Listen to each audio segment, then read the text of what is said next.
Nama apa? Amar Koyum. Amar Koyum. Orang panggil apa? Koyum?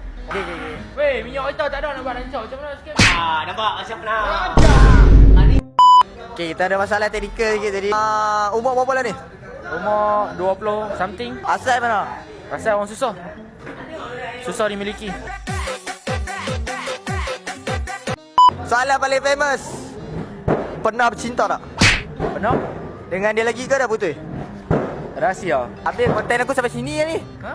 Kalau hang tak cerita ni sampai sini je. Tak boleh lah. Tapi dia ada someone lah. Kalau kita dapat pun kita akan bagi macam ni lah. Kadang kalau kita dapat yang tulus mencintai dia kan. Ai, okey. Maksud dia, so kita ada spare benda ni untuk Untuk dia. untuk siapa? Kan je, saya simpan je. Simpan je lah. Andai kata ada, this is for you, no? Okey, contohlah kalau dia tengok video ni lah. Yang dah putih tu. Apa yang Koyum nak cakap kat dia? Oh, tembek bagi macam tu lah. Ambuh macam tu lah. Yalah. Kita cakap macam tu lah. Buat apa kita menghargai orang yang tak menghargai kita? Kita akan duduk di mana posisi orang menghargai kita. Bukan kita duduk di posisi orang yang tak menghargai kita. Andai kita duduk, kita tu sampah, kita tak duduk kat tempat recycle. So dia tetap sampah. Kalau kita dapat sampah tu, kita recycle, kita akan jadi emas permata. Benda tu akan jadi wang untuk kita, duit.